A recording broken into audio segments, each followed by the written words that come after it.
Muchas gracias, Julio. Muchas gracias a todos los asistentes por estar en este primer Congreso Internacional de Ganadería Extensiva. Ha sido muy importante para el proyecto Life Adapt la celebración de este congreso y estamos muy contentos de cómo se va desarrollando y la cantidad de intervenciones interesantes, muy interesantes para ubicarnos donde estamos, que la importancia que en este país se le da a la ganadería extensiva, lo dejo a la reflexión de cada uno de vosotros. Y en esta última mesa de la tarde vamos a hablar de la gobernanza, de las políticas y de la PAC. Bueno, casi que tendríamos que hablar de la no gobernanza, de la no política y de la no PAC. Voy a presentar el contenido del bloque. La gobernanza, para los que os suene un término algo raro, hace referencia a los procesos de gobierno, a las instituciones, a los procedimientos y a las prácticas mediante las que se deciden y regulan los asuntos que atañen al conjunto de la sociedad. Durante muchos años, todos estos últimos años, muchas entidades, muchas instituciones, muchas plataformas, de las cuales hay muchas aquí, hemos estado intentando convencer a la Administración de la necesidad de establecer una gobernanza donde la sociedad civil, no solamente las organizaciones profesionales agrarias que están o no están, sino la sociedad civil agrupada en muchas entidades, como es la Plataforma por la Ganadería Extensiva y el Pastoralismo, como es la Federación Española de la Dehesa, como es Ganaderas en Red, como son todos estos proyectos que nos han traído hasta aquí. Hemos intentado alzar nuestra voz, hacer un trabajo serio, riguroso, en el que le pudiéramos decir a la Administración cuáles son las carencias, las necesidades y las urgencias que tiene la ganadería extensiva en España. El resultado ha sido bastante decepcionante. Durante mucho tiempo, en la Red Rural Nacional, que tiene establecido el Ministerio de Agricultura, nos han reunido prácticamente 4 veces al año, hemos estado reunidos, todas las entidades que podían representar de alguna forma, directa o indirectamente, al sector rural. Y el trabajo ha sido muy bueno. En principio teníamos mucha confianza en que en el proceso de elaboración del Plan Estratégico de la PAC se incorporaran muchas de las alegaciones y muchas de las necesidades que habíamos puesto de manifiesto a lo largo del trabajo de todos esos años, pero lamentablemente tenemos que decir que no ha sido así. Una vez más, en la elaboración del Plan Estratégico ha vuelto a ganar los lobbies industriales, han vuelto a ganar los intereses de grupos que mueven muchísimo dinero y la ganadería extensiva sigue siendo la hermana pobre del desarrollo rural, la hermana pobre y marginada de este desarrollo y por eso, podemos decir que podemos hablar de la no PAC, de la no gobernanza y de la no políticas, ¿no? Y en este sentido venían mis diapositivas de política o ausencias de ella. Habíamos soñado con otra PAC. Habíamos soñado con una PAC que incorporara los sistemas agrosilvopastorales tan urgentes y tan necesarios en todo el territorio semidesértico de la España peninsular. Creemos que no hay otras vías, que establecer sistemas agrosilvopastorales. En regiones semidesérticas el árbol es vital. El árbol con su sombra, con su carácter protector, con su forma de recoger la lluvia, con su protección al ganado. Cuando vais por la carretera veis siempre las ovejas debajo o las vacas debajo de las encinas o de los alcornoques. Esos sistemas agrosilvopastorales como la dehesa, pero también otros, tenían que tener una referencia específica en la PAC mucho mayor de la que tienen, apenas se le nombra en algún artículo del plan estratégico, que tiene 2.964 páginas, no sé quién, a lo mejor Javi se la ha leído entero, yo no, pero sí es verdad que hay una referencia a los sistemas agrosilvopastorales para prácticamente no decir nada. Habíamos soñado con una PAC que abordara realmente un desarrollo diferente para este país, un modelo de desarrollo distinto sin el cual va a ser imposible que la España vaciada vuelva a ser la España vivida, y ese modelo de desarrollo no se aborda. Se mantiene una PAC prácticamente igual, con algunas concesiones medioambientales, de las cuales nos alegramos muchísimo, porque nosotros somos los primeros defensores del medio ambiente, de la necesidad del mantenimiento de las zonas medioambientales y de la mejora de ellas, pero no ha sido así. Así que voy a dejar a mis compañeros de mesa que nos expliquen cuál es la PAC que vamos a tener, cuál es el modelo de gobernanza que vamos a tener, y creemos que hay que pasar a la acción.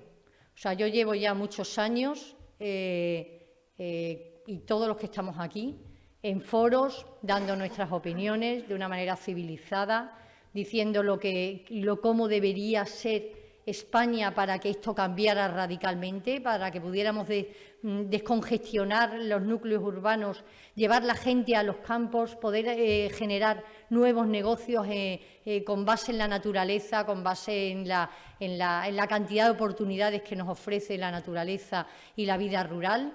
Podíamos imaginar un modelo de desarrollo mucho más interconectado entre todos los actores de la sociedad civil. Imaginar que el poder lo tuviera la sociedad civil para producir alimentos mucho más sanos. Marisa decía esta mañana que el quid de la cuestión es la salud. El quid de la cuestión es la salud. No podemos sentarnos a la mesa a comer alimentos absolutamente insanos que están produciendo verdaderas masacres de enfermedades, de obesidad, de gasto sanitario. Tenemos que producir, sentar y distribuir en los colegios, en los hospitales, sentarnos a la mesa a comer alimentos, si no ya ecológicos, sí producidos de forma sostenible, como los que producimos en la ganadería extensiva. Eso tenía que haber sido recogido en la PAC. Lo que estamos llevando mucho tiempo trabajando canales cortos de comercialización. ¿Cómo es posible que no se nos ayude a los mataderos móviles, a las explotaciones, a las medianas explotaciones? ¿Cómo es posible que no se nos ayude a montar pequeñas salas de despiece, a tener pequeños transportes para llevar nuestros canales a la distribución cercana de nuestros territorios? Esa sería la verdadera PAC, la que incorporara un nuevo modelo de desarrollo rural donde todo eso fuera posible, donde las niñas y los niños que viven en los pueblos vieran que tienen futuro allí, que tienen oportunidades porque pueden montar negocios con la lana, con la carne, con el queso, con la leche, con la investigación, con la observación, con la geología, con la bioquímica, O sea, se me ocurren infinidad de campos donde los jóvenes pueden tener una verdadera oportunidad para desarrollarse en contacto con la naturaleza y con un modelo de vida muchísimo más feliz y más sostenible. Termino, Julio. Le paso la palabra. Bueno, la PAC que viene, no voy a hablar de la PAC. No voy a hablar de la PAC porque es bastante deprimente, ¿no? O sea, es bastante deprimente que hayamos pasado de cobrar 61 euros por hectárea de pasto en la zona semidesértica y vamos a pasar a cobrar 50 y tanto, y encima todo condicionado a un montón de cosas, ¿no? Le paso la palabra a Javi Ruiz, que es el primero en la mesa. Gracias.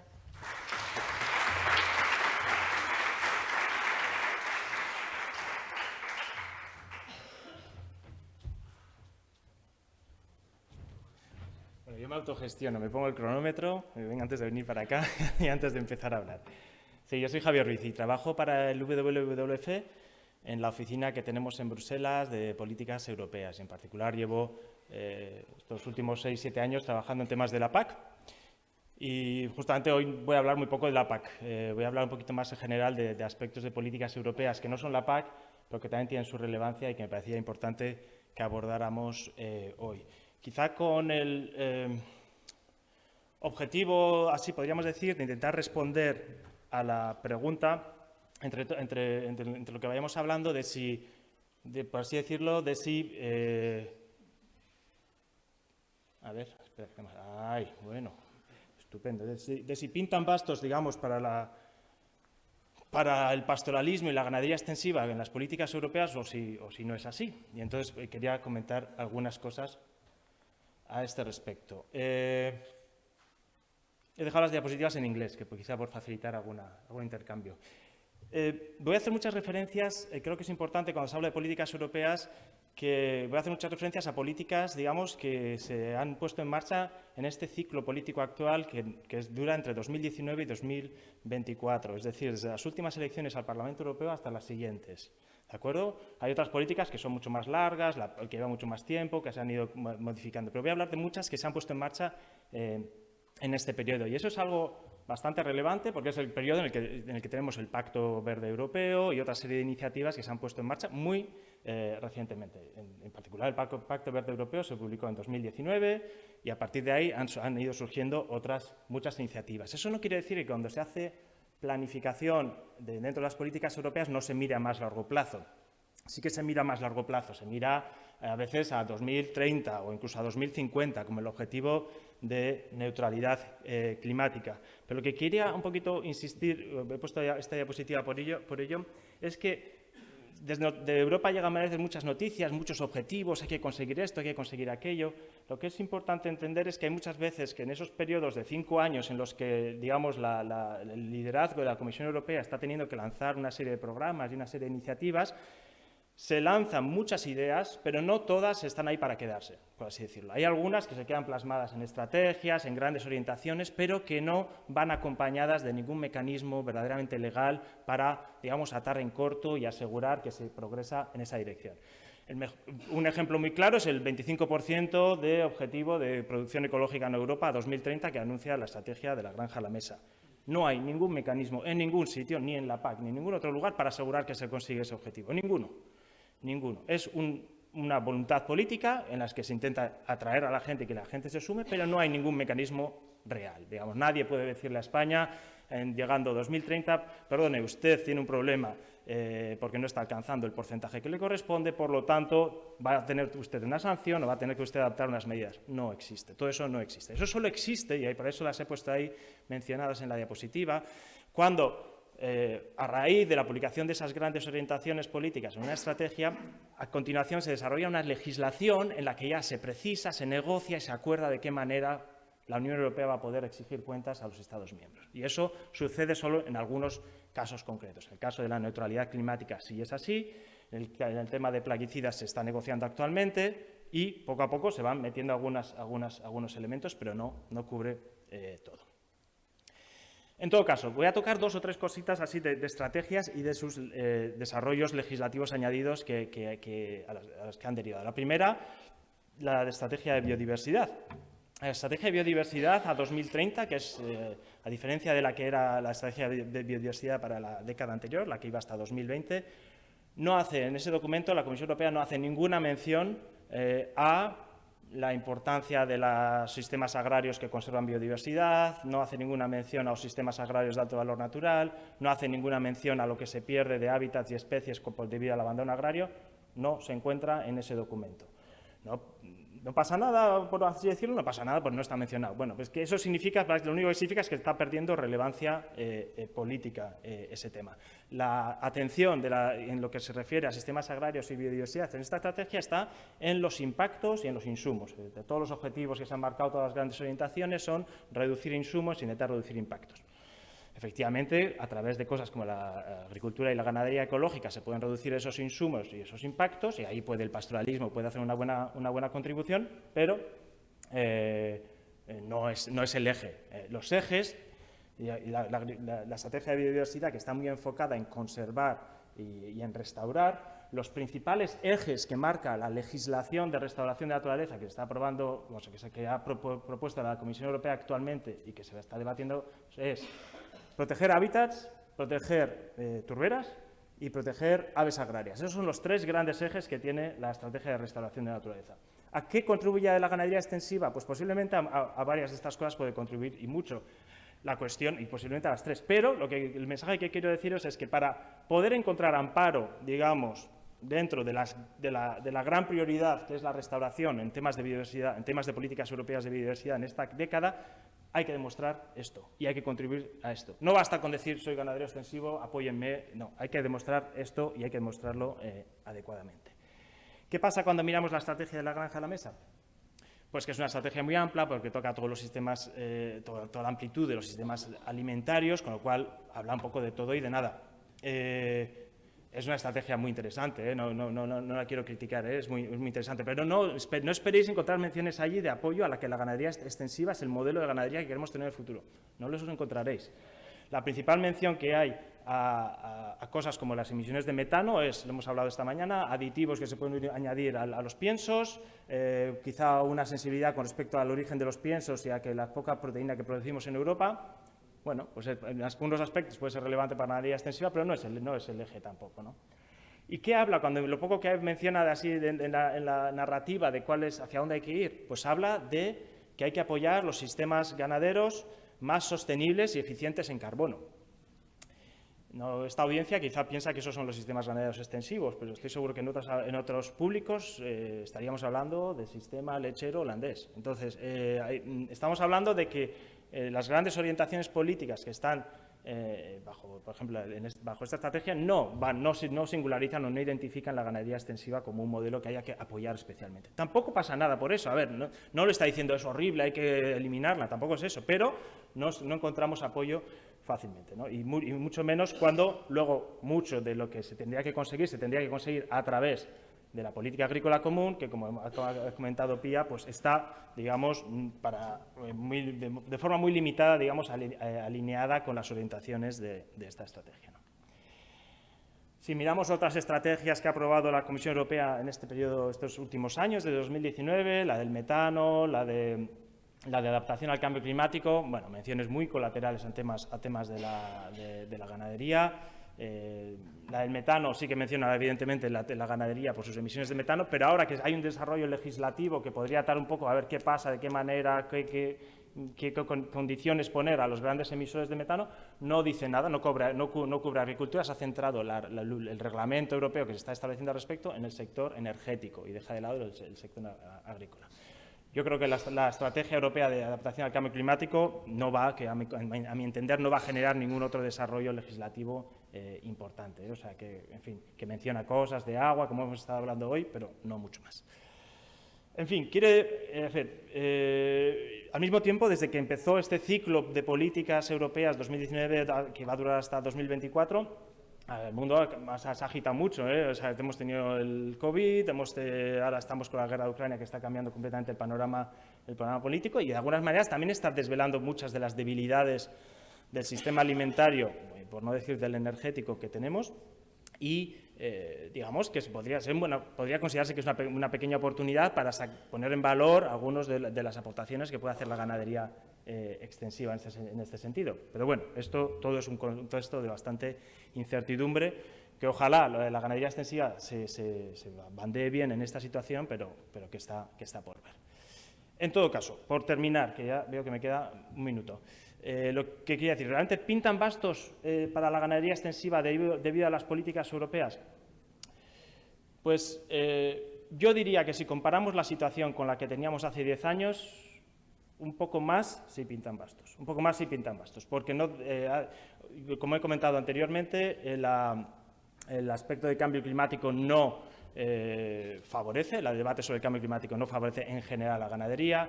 El debate sobre biodiversidad yo creo que ha girado bastante en la última década, y mientras hace una década se podía estar hablando mucho más de usos integrados, de prevenir abandono, yo creo que hoy estamos hablando mucho más de protección más estricta, de restauración. Esa es mi sensación, en la cual la ganadería extensiva tiene un rol más limitado. Pero quiero insistir bueno, porque ya sabes que como los que somos jugadores de cartas ya sabemos que porque pinten bastos hay que jugar la partida, hay que estar ahí, hay muchas oportunidades que a lo mejor te puedes llevar puedes ganar la partida, ¿no? Yo creo que hay que mantenerse atento y hay que ver en qué oportunidades nos surgen. Y quiero insistir en una idea que ha salido y que es muy importante. He hecho un pequeño recorrido muy rápido sobre algunas de las políticas que está habiendo en Bruselas y que pueden tener una cierta influencia sobre la ganadería extensiva. Pero hay muchas de las decisiones que se toman en base a esas grandes orientaciones políticas de Bruselas que se toman a nivel nacional y a nivel regional por los gobiernos. Y que es crucialmente importante que, aunque sea lo que diga o sean las grandes orientaciones europeas, que la interpretación y la forma de plasmar esas grandes orientaciones en apoyos concretos a cosas o acciones que se están llevando en el territorio se haga de manera adecuada. Y esa decisión, en último término, la tienen los gobiernos nacionales y los gobiernos autonómicos. Con lo cual, creo que lo que hay que hacer es ganar el debate regionalmente y nacionalmente, de verdaderamente impulsar la ganadería, o sea, mostrar que la ganadería extensiva es el modelo de futuro al que se quiere ir, y si es así, ya se encargará España, o se encargará Andalucía, se encargará Castilla y León, quien fuera, en amoldar esas políticas para realmente luego responder a las demandas de su territorio. Y ahí lo dejo. Muchas gracias.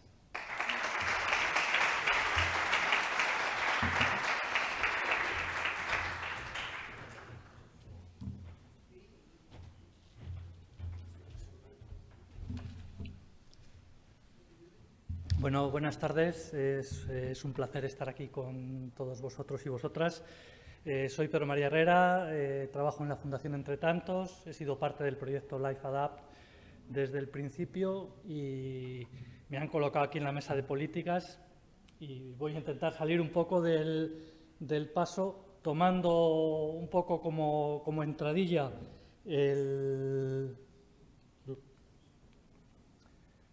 lo que ha dicho Javi Ruiz al final, de decir, el marco que nos pone la comunidad, vamos, la Unión Europea está ahí, el marco político general lo tenemos, ahora lo importante es la interpretación.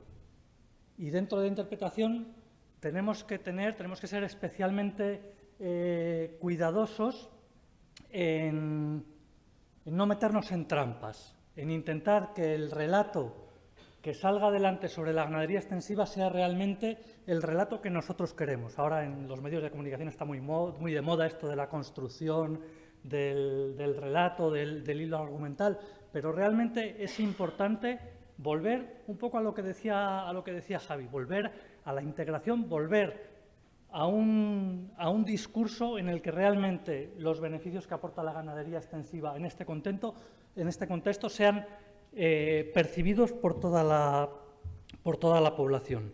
Hay algunas cuestiones que se han venido hablando hoy en la mesa de emisiones, por ejemplo, que ha estado interesantísima,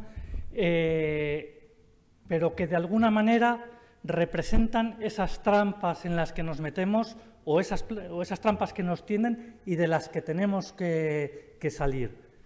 En gran medida, las propuestas de cómo enfrentar la ganadería al cambio climático ahora mismo se están apoyando en los conceptos de eficiencia fundamentalmente.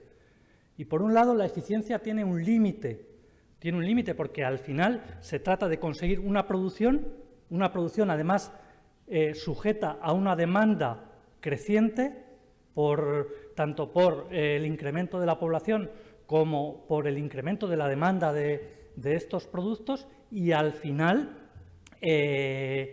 no es algo que se pueda, o sea, la eficiencia no es algo que se pueda incrementar de forma continua. Igual que hablábamos del secuestro de los carbones, igual que decía Gerardo esta mañana, la eficiencia se agota, llega un momento en que la curva se estabiliza y no se puede ser más eficiente, no se puede conseguir más litros de leche con la misma cantidad de pienso. Otra trampa en la que estamos metidos es la sectorización. Al final, la lucha contra el cambio climático se ha sectorizado, se está abordando desde una perspectiva muy reduccionista, desde sectores muy concretos. Y en la batalla por los sectores estamos perdidos, porque los sectores más industrializados tienen mucho más fácil las mediciones, tienen mucho más fácil la caracterización de todo el sistema y, por tanto, tienen mucho más fácil el demostrar que están reduciendo, que se están comportando mejor. No importa que te estés comportando muy mal, demuestras que te estás comportando mejor. El problema es que nosotros, la ganadería extensiva, que se estaba comportando bastante bien en términos globales, le va a costar mucho demostrar que se está portando mejor, sobre todo en un contexto de cambio climático que va en contra de la propia ganadería, porque es uno de los sectores que más sufre esta situación.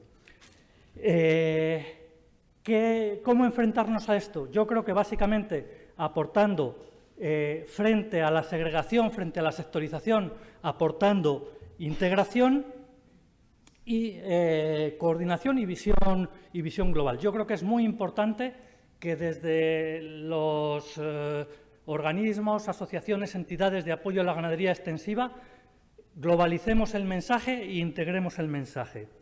¿Qué es lo que tenemos que integrar aquí? Fundamentalmente la perspectiva territorial, es decir, el territorio es la base que sustenta la sociedad, la civilización. El territorio no es algo que la naturaleza nos ofrezca gratis para que nosotros... No, el territorio es algo que se gestiona y que en las condiciones en las que estamos, en la era del antropoceno, donde la humanidad es la primera causa de cambio, podemos decir, en el contexto global, tenemos que ser capaces de transmitir que necesitamos gestionar el espacio, necesitamos gestionar el territorio, los servicios ecosistémicos, la provisión de elementos que el territorio nos ofrece y que lo tenemos que hacer bien.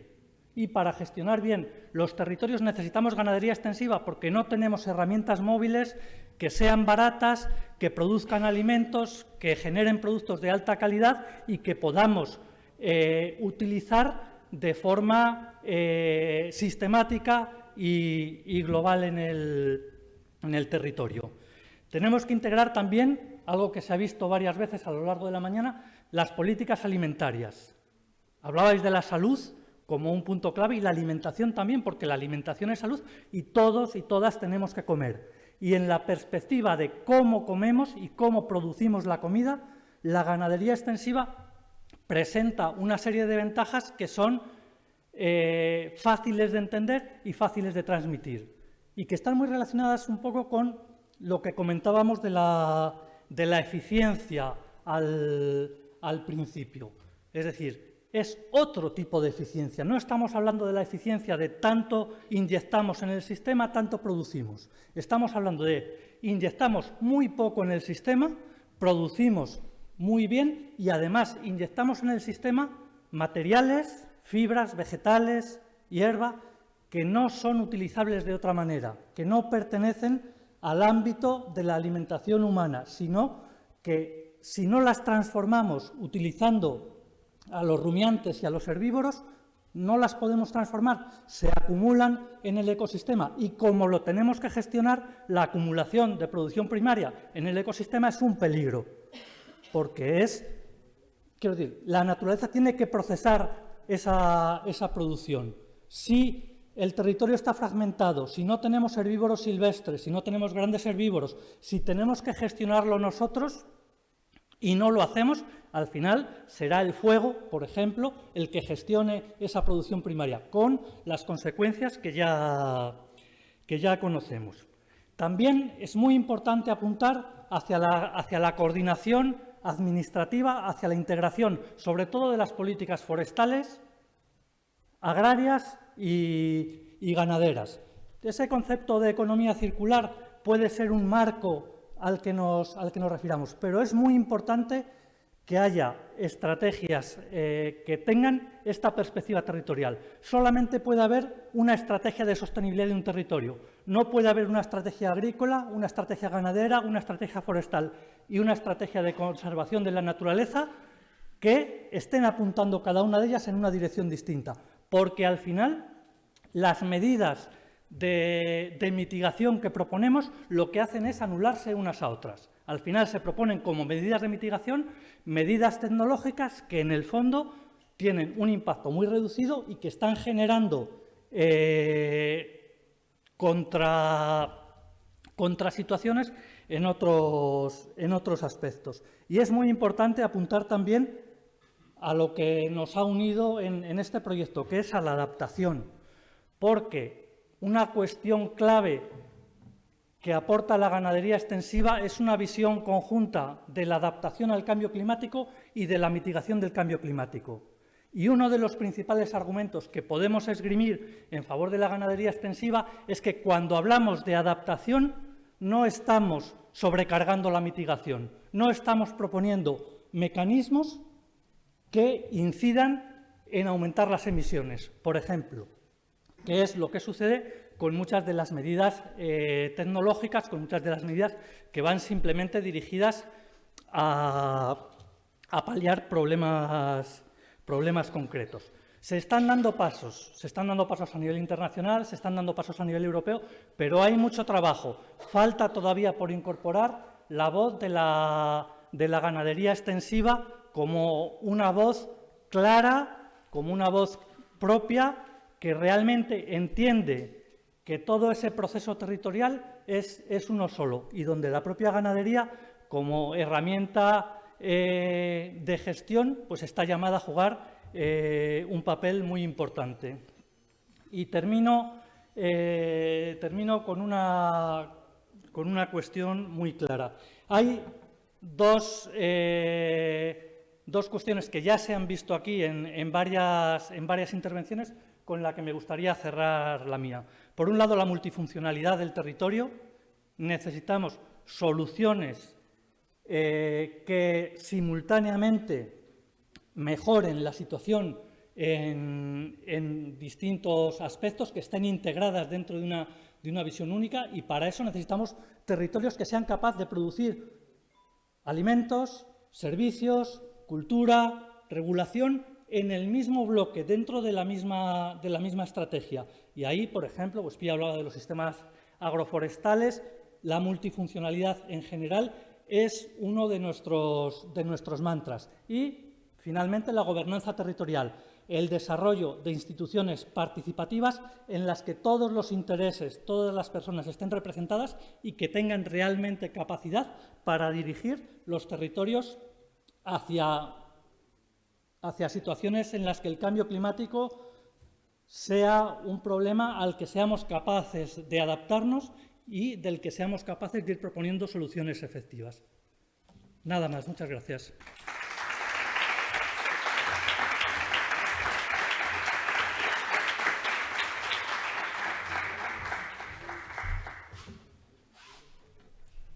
Ok.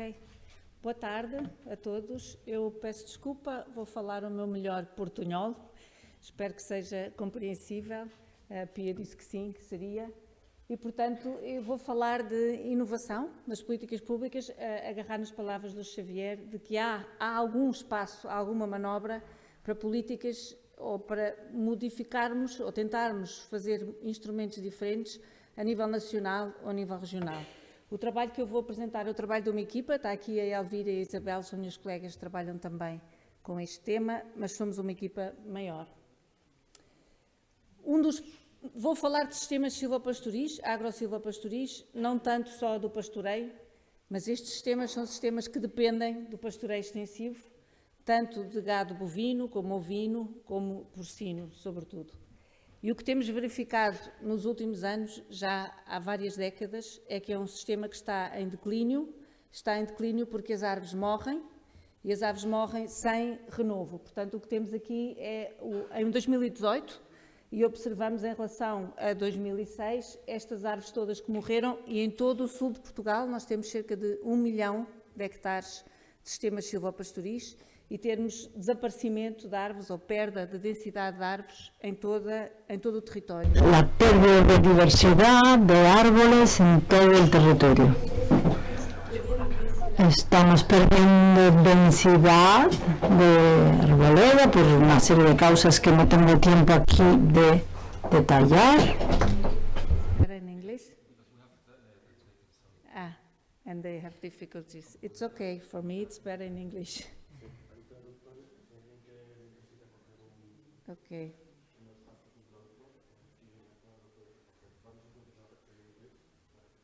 Si alguien está escuchando el canal español, le puedo decir que también puede hablar en portugués, no es un problema para nosotras.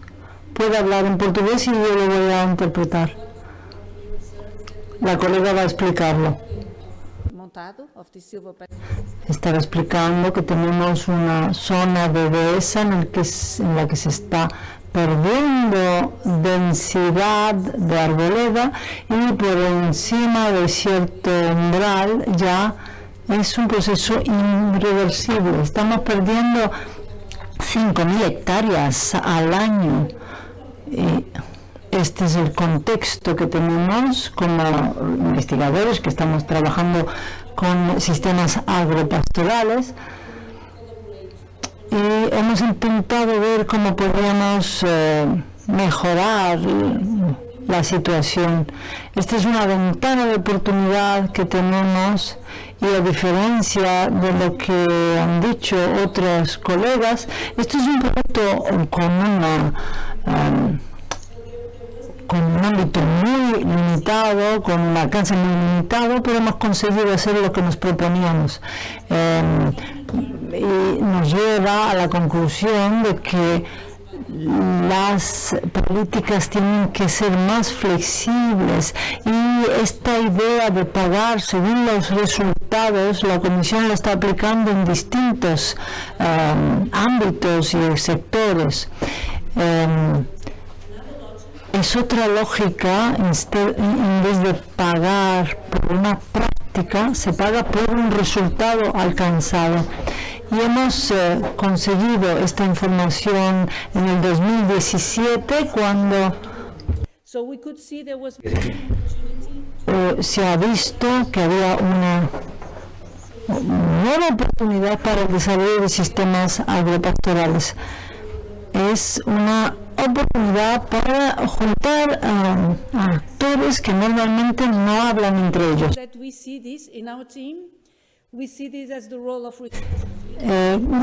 También tenemos que ver cuál es el papel de los investigadores. Podemos promover, empezar el proceso, lo entendemos, pero también tenemos que organizar un proceso colectivo para acercarnos al nivel de las políticas, y lo debemos de hacer conjuntamente con los ganaderos y ganaderas. Estamos bien integrados en la región de Alentejo, y coordinamos distintos proyectos que normalmente tienen una duración de 2 o 3 años, y tenemos un objetivo a más largo plazo, así que podemos canalizar distintos proyectos de una duración más corta hacia un objetivo más a largo plazo. Ahora estamos muy satisfechos porque se acaba de publicar el plan estratégico para Portugal, con las reglas que estarán vigentes en los próximos 5 años, sobre todo para el montado, que es el equivalente de la dehesa en Portugal, y creo que podremos dar apoyo a 6.500 hectáreas con este nuevo sistema de apoyo. Vamos ahora a apoyar. Nosotros tenemos el papel de asesoramiento a los ganaderos, y es una gran responsabilidad. Estas medidas basadas en los resultados se basan en resultados medidos según indicadores claramente definidos, y cuanto mayor sea tu indicador, mayor será el pago que vas a recibir. Así que el ganadero puede elegir cómo gestionar el sistema agropastoral, y si obtiene buenos resultados puede obtener un pago significativo. Los ciudadanos europeos de esta forma saben por lo que están pagando, pero lo que estamos persiguiendo también es un cambio de mentalidad. También queremos que los ganaderos entiendan y que tengan un mayor estímulo y un mayor incentivo para gestionar sus fincas de forma más sostenible. No se trata solo de proporcionar servicios ecosistémicos a los demás, al sistema en general, sino a sus propias fincas. Hemos desarrollado esto en colaboración con los investigadores.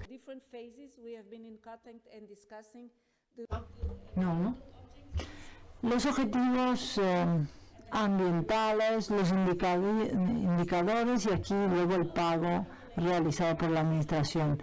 Los resultados tienen que estar relacionados con prácticas. Si tenemos resultados que no están relacionados con unas prácticas determinadas, no nos sirven de nada. Se tiene que tener una evidencia científica de que existe una relación entre las prácticas y los resultados. Lo que hemos hecho en el caso de la dehesa, y que hemos hablado con los ganaderos, es la renovación de la cubierta vegetal, de la arboleda. Esto es uno de los resultados. Si se obtiene, hay un pago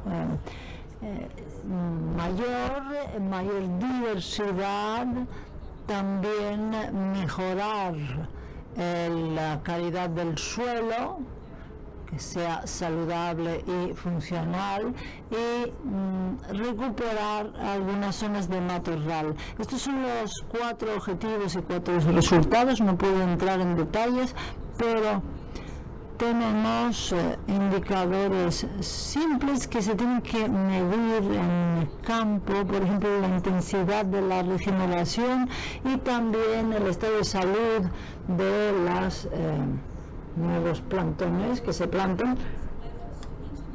Hay distintos niveles, cada indicador se puede medir en distintos niveles y lo que importa es la clasificación general, que va de 0 a 10. Si consigues 10, tienes un pago muy significativo, una compensación muy significativa, y el pago solo empieza a partir de la clasificación 5. Y se tienen que considerar los 4 apartados para calcular el pago de la ayuda final. Esto parece que va a funcionar porque el pago en los primeros 3 renglones que veis ahí son pagos comparados con las medidas agroambientales. Si se consigue una puntuación mayor de 5, habrá un pago mayor. Esto es por hectárea y de forma acumulativa entre 20 y 500 hectáreas. El valor de la ayuda es ya de por sí muy positivo comparado con de donde venimos. Así que esto es una fase experimental y vamos a ver si esto lleva a una mayor sostenibilidad.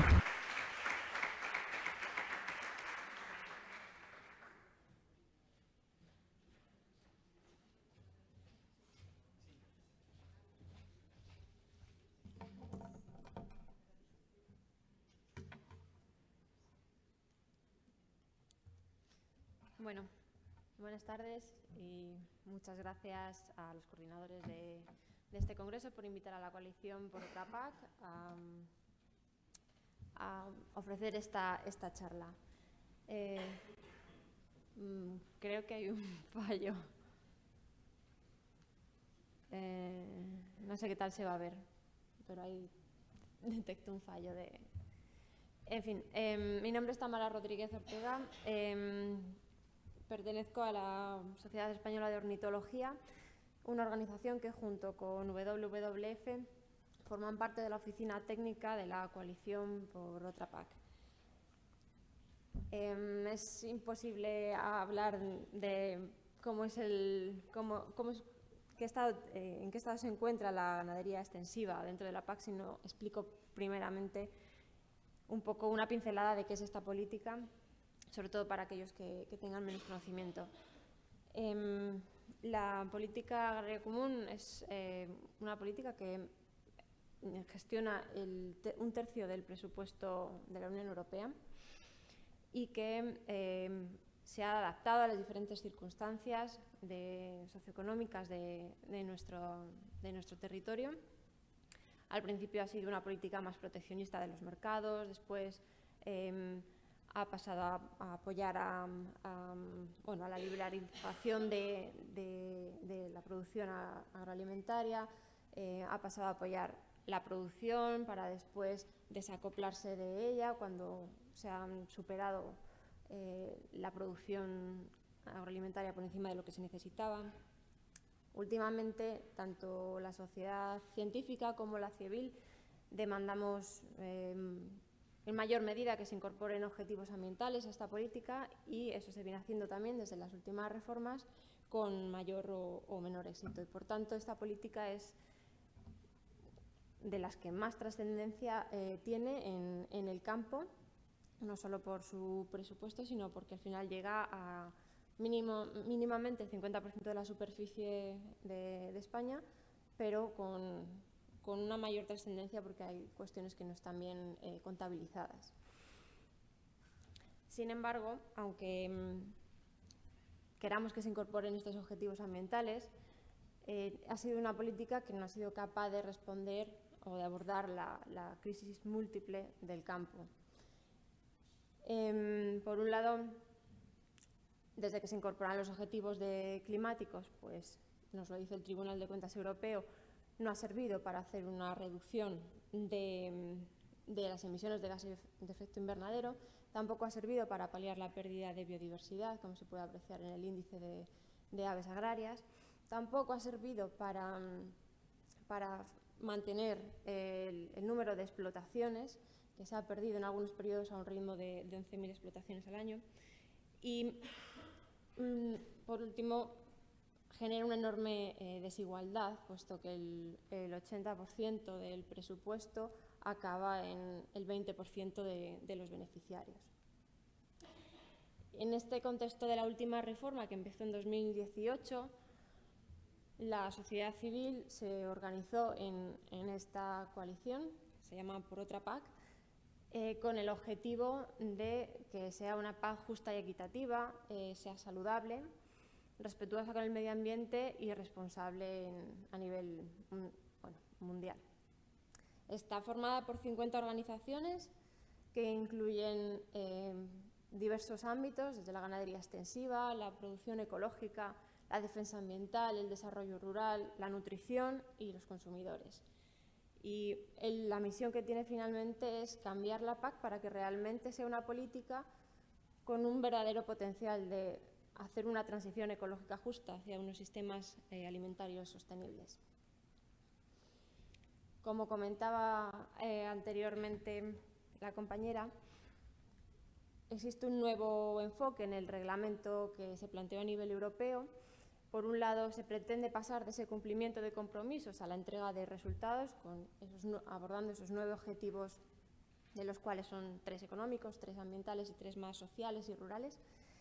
Y por otro lado, también ofrece una mayor subsidiariedad a los Estados miembros, de forma que ya no es la Comisión Europea o el Parlamento y el Consejo los que crean un reglamento único para todos los Estados miembros, sino que les ofrece la posibilidad de adaptarlos territorialmente a cada país. Entonces, en esa adaptación que España ha hecho de la política agraria común, vamos a tener una nueva PAC que empieza en 2027, que ya sabéis que está distribuida en 2 pilares. El primero, que incluye del 100% de los pagos directos, digamos, habría un 61% que sería para la ayuda básica a la renta, sumado con un pago redistributivo que viene de poner un tope máximo a esa ayuda básica a la renta, un tope máximo de 60.000 euros, pero que luego se va reduciendo cada vez más hasta los 100.000, aunque descontando gastos salariales y demás, que es posible, pero en ningún caso superará los 200.000 euros por explotación. De ahí sale el pago redistributivo con la intención de apoyar más a las pequeñas y medianas explotaciones, aunque finalmente se ha visto que va a ser más a las medianas que a las muy pequeñas. Después tenemos un 23% para los nuevos pagos verdes, lo que antes era el greening, que tenía un 30%, ahora son ecoregímenes, se llamaron ecoesquemas también. Un complemento a jóvenes del 2%, con un suplemento para mujeres, y las ayudas asociadas a cultivos y a ganadería, que luego hablaremos un poco más, que serán un 14%. Después hay un paquete de sectoriales que no interesan mucho ahora, porque son para producciones agrícolas. Y por otro lado está el segundo pilar de desarrollo rural, que incluye compromisos agroambientales, ayudas para zonas con limitaciones naturales, para desventajas por el cumplimiento de la Directiva Marco del Agua, por ejemplo, inversiones tanto productivas como no productivas, etcétera. Y luego hay una serie de requisitos que cumplir para la percepción de estas ayudas. Tener actividad agraria, ser agricultor activo y cumplir una condicionalidad ambiental en cuanto a normativas, que son los requisitos legales de gestión, normativa ambiental, pero aquí me gustaría señalar que solo es una parte, o sea, la normativa ambiental hay que cumplirla porque es igual para todos, pero para percibir la PAC solo hay que cumplir una parte del articulado de esa normativa ambiental y no es muy ambicioso, la verdad. Y luego unas buenas condiciones agrarias y medioambientales, que esto ya son prácticas, que no son normativa, pero también son de obligado cumplimiento para ser beneficiarios de estas subvenciones. Y en esta nueva PAC se incorpora también una condicionalidad social para cumplir la normativa laboral. Lo que llamamos arquitectura ambiental estaría conformado primero por esa condicionalidad ambiental reforzada, en un nivel de ambición superior los ecoregímenes y en el siguiente nivel de ambición las medidas agroambientales. Entonces, ¿cómo queda esa ayuda básica a la renta más el pago redistributivo para los tipos de superficies que se han considerado en España? Pues tendríamos esos 4 tipos de superficies, más la región balear que va aparte, sin distinción de tipos de cultivo. Y aunque las 316 comarcas agrarias, que son las que veis ahí en chiquitito, antes ocupaban 50 regiones de pago, ahora mismo con esta reforma se han convergido a 20, de forma que se han equiparado las regiones en las que los pagos eran más altos, se han unificado, y las regiones en las que los pagos eran más bajos también se han unificado. Y dentro de cada región los valores medios regionales también están convergiendo con la intención de que en 2029, aunque es después de esta PAC, lleguen a una plena convergencia. ¿Y qué hay aquí de interés para la ganadería extensiva? Pues la categoría, digamos, más interesante sería la de pastos permanentes, más interesante por tipo de superficie que aprovechan, pero sin embargo en presupuesto o en importe por hectárea ya veis que es de las menores, sería ese mapa verde, con unas diferencias pues, entre las zonas de dehesa mismamente y el norte de España, por ejemplo. Los verdes más claros son importes menores y los verdes más oscuros son superiores. Pero también existe una diferencia con el resto de tipos de superficies, ¿no? Tenemos ahí las tierras de cultivo de regadío, que mucho se ha hablado sobre el uso y consumo que hacen del agua, pues que tienen los pagos más altos, ¿no? Por ejemplo. Así que pues habrá explotaciones que tengan un pago de 67 euros por hectárea y otras que lo tengan de 1.400. En cuanto a los ecoesquemas, para dar cumplimiento a esos 9 objetivos existen 2 ecoesquemas, uno de agricultura de carbono y otro de agroecología, que se dividen en 6 prácticas.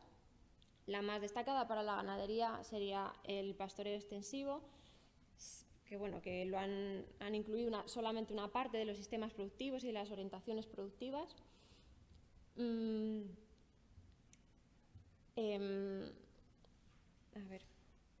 También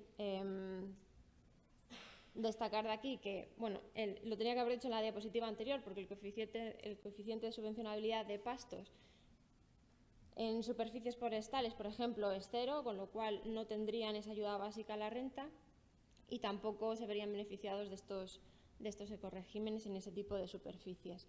Hubo una propuesta muy interesante al inicio en estos ecoregímenes, que eran los pagos adicionales cuando se estuviera en zonas de red natura o cuando se coexistiera con carnívoros o en las zonas de alto riesgo de incendio, pero que finalmente eso no se ha incluido en la última propuesta.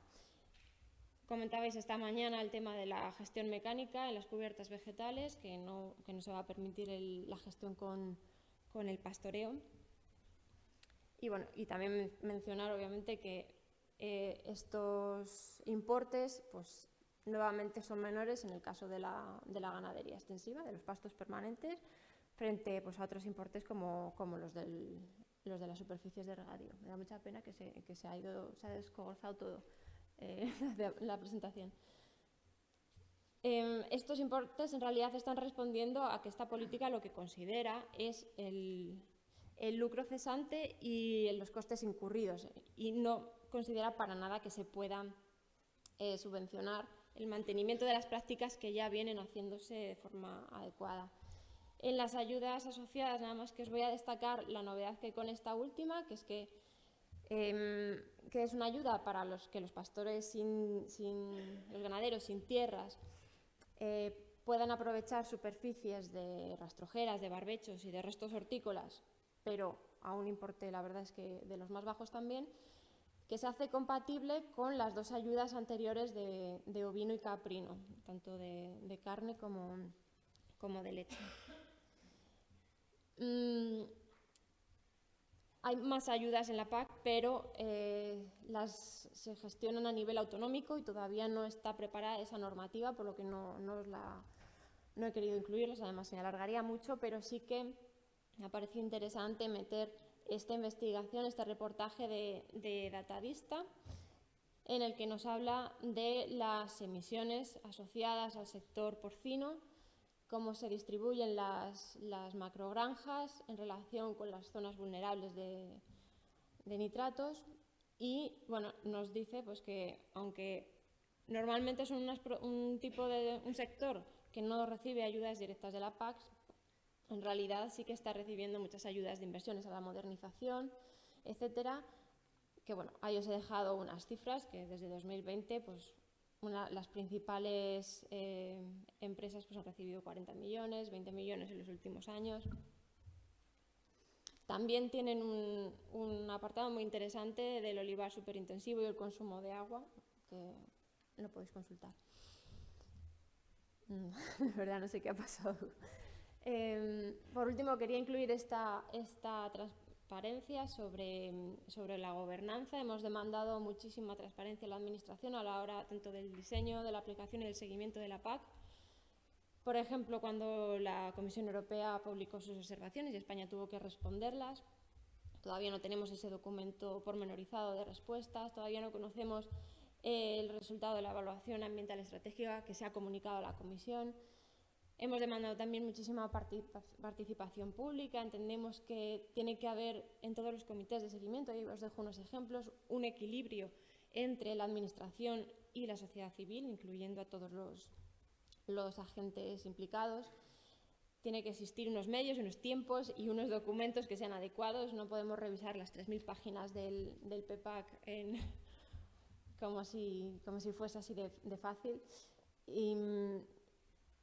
Y finalmente, pues tiene que existir mayor corresponsabilidad entre administraciones públicas competentes. Sería el caso, por ejemplo, a la hora de revisar el cumplimiento de la condicionalidad. Si ya se conocen, el órgano ambiental conoce las infracciones de ciertos productores, pues que lo pueda comunicar para que eso tenga una repercusión en estas ayudas públicas, de modo que pues, realmente consigamos que esta política vaya a promover destine el dinero público a la provisión de beneficios públicos, de servicios de los ecosistemas y de multifuncionalidad positiva, en lugar de que a veces vaya dirigida a esos subsidios perversos que mostrábamos con las macrogranjas. Y eso es todo.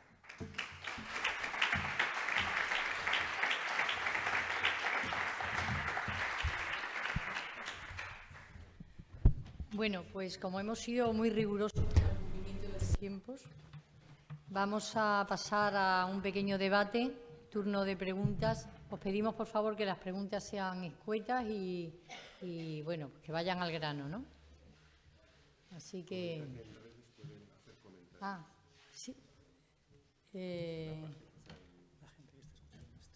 La gente que... O sea, las personas que están escuchando en streaming pueden hacer comentarios en las redes. Pueden preguntar también, ¿no?, para que se les conteste.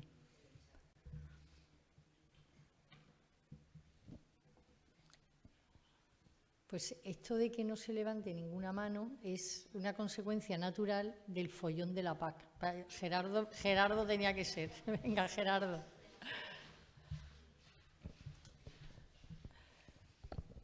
Sí, bueno, un par de preguntitas breves.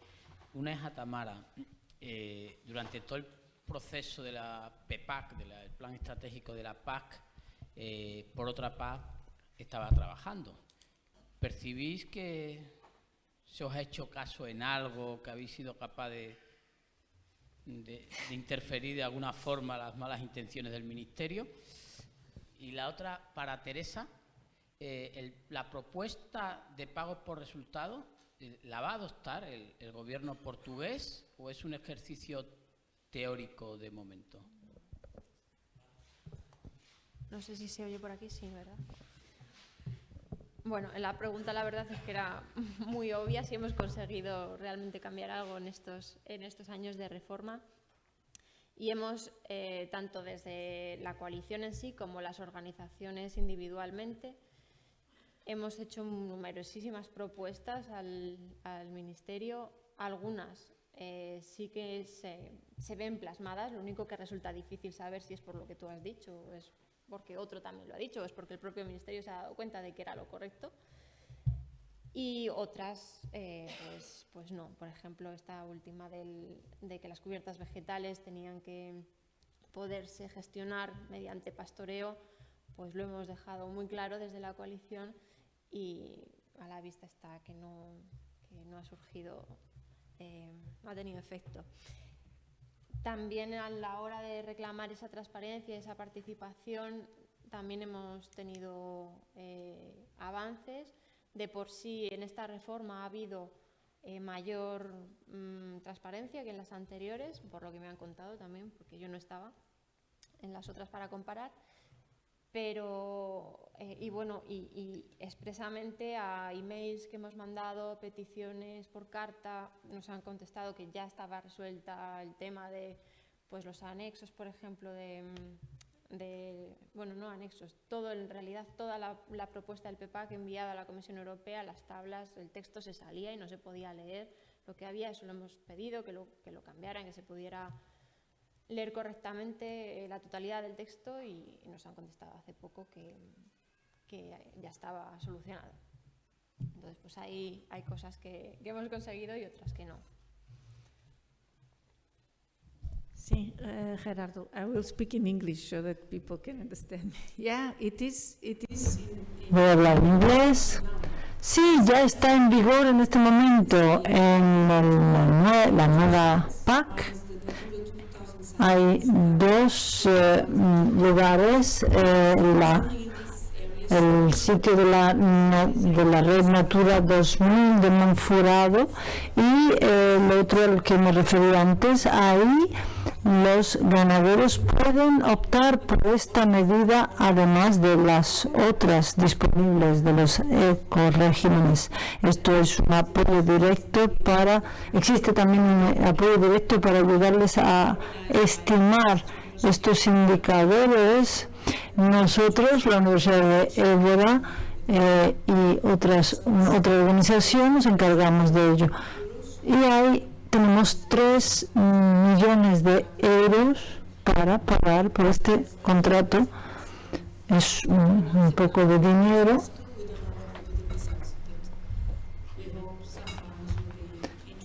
Pero espero que haya ganaderos interesados. Han calculado que de estos 3 millones van a poder cubrir 6.500 hectáreas.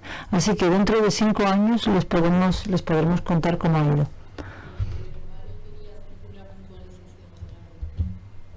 Era sobre esta cuestión de hacer caso. Yo quería hacer hincapié en una de las cuestiones que ha hablado Tamara, y es cómo dentro de los ecoregímenes la última propuesta, la propuesta que finalmente ha salido, ha dejado caer cosas que sin ser revolucionarias, pues a priori parecían de una mínima justicia, ¿no? Como que se mantuvieran algunos pagos adicionales para la gente que estuviera trabajando en Red Natura 2000, para la gente que estuviera conviviendo con grandes carnívoros y demás. O sea, esto yo creo que dice mucho del proceso de elaboración del plan estratégico, partiendo de propuestas que habían hecho antes, que no voy a decir que fueran buenas, pero sí tenían cosas que claramente iban en la línea por la que se estaba apostando. Al final, el resultado final es café para todos. Lo mismo para todos los que tienen pastos permanentes y fin de la película.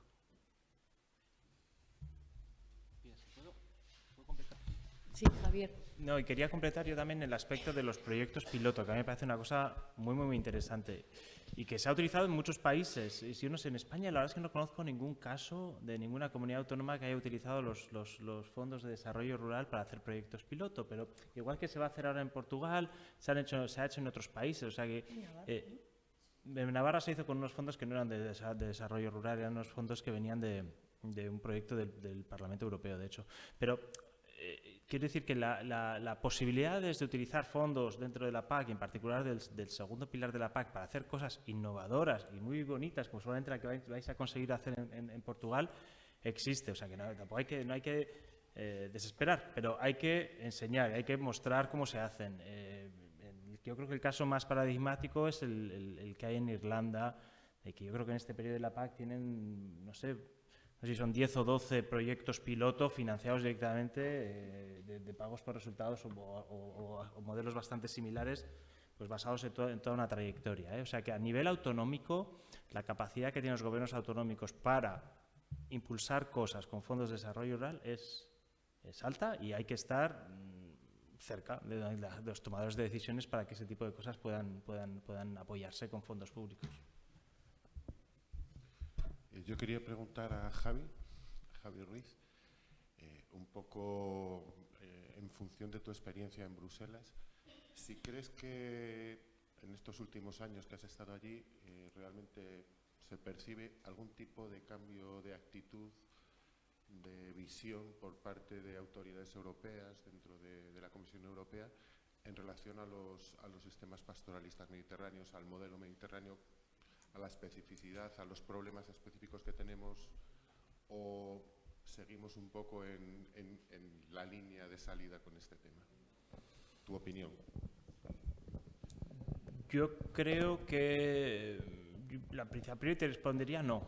No creo que haya mejorado excesivamente esa situación. Lo que ha hecho Bruselas con la PAC actual ha sido una entrega de responsabilidades muy grande a los gobiernos nacionales con respecto a la toma de decisiones. O sea, se ha quitado un poco el marrón de decir, como yo... la sensación que tienes cuando hablas con las personas que están allí trabajando en la Comisión Europea, es decir, ahora ya no van a poder venir a decirme a mí que es por mi culpa que esto está yendo mal. Bueno, si está yendo algo mal, va a ser por la culpa del Gobierno Nacional que lo ha planificado mal, ¿no? Entonces, están con esas ganas de quitarse las culpas de encima, y se han inventado un sistema que cierto es que menciona una orientación hacia resultados, pero es una orientación hacia resultados completamente sobre papel, y que luego en realidad no tienen forma de atar en corto a ningún Estado miembro. Y con respecto a esa especificidad, lo estoy comentando en ese sentido de que, en lo que se refiere, por ejemplo, a los pastos leñosos y a la elegibilidad de pastos, pues ¿en qué se ha quedado la Comisión Europea en esta ocasión y la negociación europea? En que serán los Estados miembros los que decidan si se va a poner un coeficiente de admisibilidad de pastos o no. Será posible. Entonces podrán hacer lo que quieran y no entran a decir, oye, esto no ha funcionado, o esto hay que cambiarlo, yo no voy a decirte cómo lo tenéis que hacer. Entonces han echado un paso para atrás, ellos, por así decirlo. Ha dicho, aquí hay unos cuantos líos y no los resolvemos. Entonces yo por eso te he respondido con ese no. Evidentemente, o sea, el conocimiento técnico está. Ahora la cuestión es si hasta qué punto conseguimos que ese conocimiento técnico de la diversidad de situaciones se traslade a una toma de decisiones más importante. Es decir, Pía, lo has dicho anteriormente, en la PAC la necesidad de atender un poco específicamente a los sistemas agroforestales, ¿no? Bueno, estaba una enmienda en los reglamentos de la PAC, está dando vueltas 1000 años, de que se creara un tipo de uso de la tierra que fuera sistemas agroforestales y salir ya de esta situación que no sabes si está de tierra arable, tierra de pasto permanente, lo que fuera, ¿no? No ha habido manera.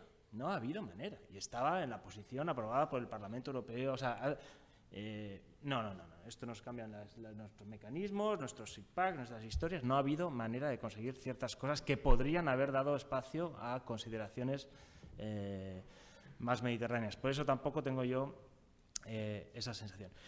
Quizá completar, si me permitís, el aspecto de los resultados. He dicho en mi charla los 25% de producción ecológica, ¿no?, en Europa como objetivo 2030. Bien, yo he comentado que no tiene ningún mecanismo Europa de atarles atar en corta a ningún Estado miembro que no apoye suficiente a su sector ecológico para avanzar.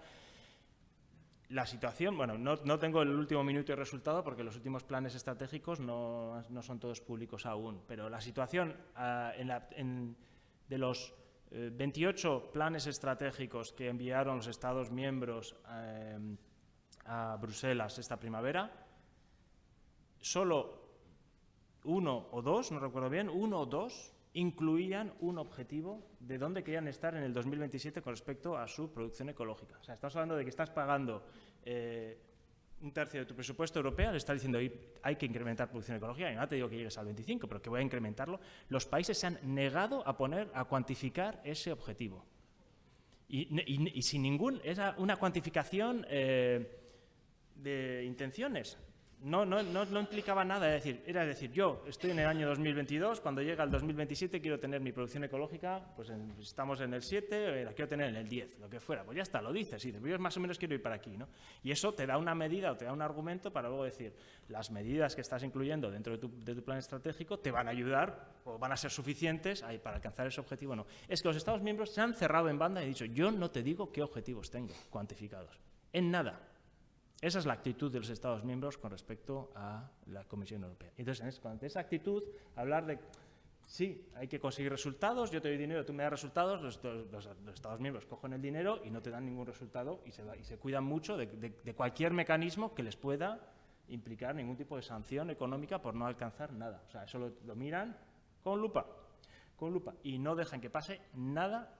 O sea, eso tenéis que tener clarísimo, ¿eh? O sea, que yo creo que hay los Estados miembros están en un estado una actitud muy a la defensiva, muy a la defensiva con cualquier cosa que pueda implicar sanciones, controles, etcétera, por parte de la Unión Europea. Ese es el feeling que hay. Y eso es un contexto en el que se desarrollan políticas. Bueno, perdona que he hablado mucho, pero... Bueno, yo para terminar ya, creo que ha habido un debate interesante. Quería remarcar dos cosas que me parecen importantes en el tema de la PAC. Es la cantidad de competencias que se dejan a las comunidades autónomas, y creo que eso es una oportunidad para estar cerca de esos gobiernos autonómicos y, como sociedad civil y como organizaciones, forzar en la medida de lo posible que se atiendan a algunas de las exigencias que tenemos para la ganadería extensiva. Y luego también me parece muy importante que como sociedad civil promovamos la colaboración entre las distintas administraciones públicas, porque ahora mismo no hay ninguna. Es decir, hace unos días ha salido en Extremadura una ayuda al desarrollo sostenible dirigido fundamentalmente a las dehesas y a los sistemas adhesados, en las que se contempla, por ejemplo, la apertura de pozos. Pues a estas alturas la Confederación Hidrográfica del Guadiana, que es de la que dependemos nosotros, pues no solamente no va a autorizar ningún pozo, sino que están cerrando muchos pozos por el problema que ha dicho Patricia esta mañana de los acuíferos, ¿no? Es decir, no se puede estar legislando a espaldas de realidades o a espaldas de políticas contradictorias. Y eso es una cosa que nosotros también tenemos que promover dentro de nuestras organizaciones, la necesidad de que las administraciones públicas se sienten y trabajen conjuntamente para la consecución de los objetivos, ¿no? Y bueno, pues nada más, yo creo que la sesión de la tarde ya ha terminado. Ahora nos vamos a descansar y luego mañana seguimos a las 9. Mañana empezamos a las 9 de la mañana, Julio, ¿no? Sí, claro que sí. Y que va a ser muy interesante las mesas de por la mañana. Y nada, muchas gracias a todas y a todos y hasta mañana. Simplemente... Gracias,